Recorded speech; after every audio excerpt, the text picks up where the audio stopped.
Et le pouvoir d'achat qui est aussi un sujet récurrent dans le programme des candidats aux élections législatives. Premier tour le 12 juin, un deuxième tour est fixé au 19 juin. TV78 vous aide à y voir plus clair sur ce scrutin et ses enjeux dans chacune des 12 circonscriptions des Yvelines. Aujourd'hui, nous nous intéressons à la 8e circonscription et c'est avec Mathilde Francoux. Bonjour Mathilde. Bonjour. De la rédaction de TV78. Déjà, où se situe ce territoire et quelles communes composent cette 8e circonscription ?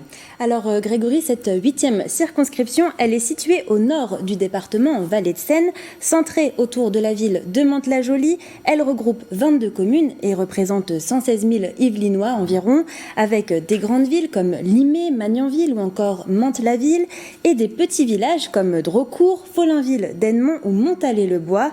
D'ailleurs, en fonction des zones géographiques, on ne vote pas de la même manière. Si à la présidentielle, les villes ont largement donné leur voix au candidat de la France insoumise Jean-Luc Mélenchon, les villages ont préféré miser sur le Rassemblement national avec Marine Le Pen.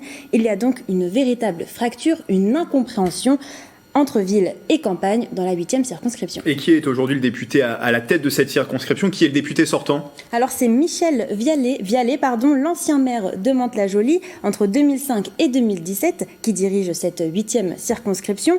Lorsqu'il se présente, il est devancé par la candidate de La République En Marche, Khadija Mounnim, au premier tour, mais il crée la surprise au second tour et devient finalement député. C'est alors le seul membre des Républicains sur tout le département à accéder à l'Assemblée nationale. Toutes les autres circonscriptions ont été gagnées par la majorité présidentielle LREM-MoDem. Ce renversement de tendance est dû en partie à la mobilisation de Pierre Bédier, le président du département, pour sa candidature. Alors, est-ce que le soutien de Pierre Bédier va encore lui servir dans quelques semaines ? Ce n'est pas si sûr. Il y a quelques jours, lors de la municipale partielle de Mantes-la-Jolie, le candidat investi par le président du département a largement perdu face à Raphaël Cogniet, l'ancien maire démissionnaire poussé vers la sortie. Et d'ailleurs, Mathilde, dans les candidats présents face à Michel Vialet, il y aura notamment un soutien de Raphaël Cogniet. Effectivement, Grégory, il s'agit d'Edwige Hervilleux, ancienne adjointe chargée de la transition écologique à la mairie de Mantes-la-Jolie. Elle a toujours soutenu Raphaël Cogniet. C'est d'ailleurs elle qui l'a poussé à se représenter. Aujourd'hui, elle est sa première adjointe aux affaires générales. Elle a donc été investie par la majorité présidentielle pour les législatives et sa candidature ne fait pas l'unanimité. Déjà, dans le camp de Pierre Bédier, on voit sa nomination comme une déclaration de guerre, puis son investiture n'est pas très bien vue non plus par certains militants, car en 2017, Edwige Hervilleux avait décidé de faire campagne pour Michel Vialet, et en 2020, la candidate a pris sa carte chez les Républicains. Et dans cette bataille des législatives, celui qui pourrait faire sa place, c'est le candidat du Rassemblement national. Et oui, l'ancien maire de Mantes-la-Ville, Cyril Naute, pourrait tirer son épingle du jeu.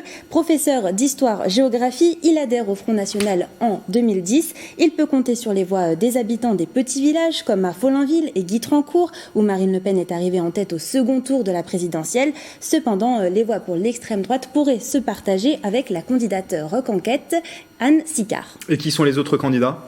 Pour la gauche, il s'agit de Benjamin Lucas. Il représentera la nouvelle Union populaire, écologique et solidaire, alias la NUPS, coordinateur du mouvement Génération.S. Il est également conseiller régional des Hauts-de-France. Il fait partie des candidats parachutés pour être dans les Yvelines.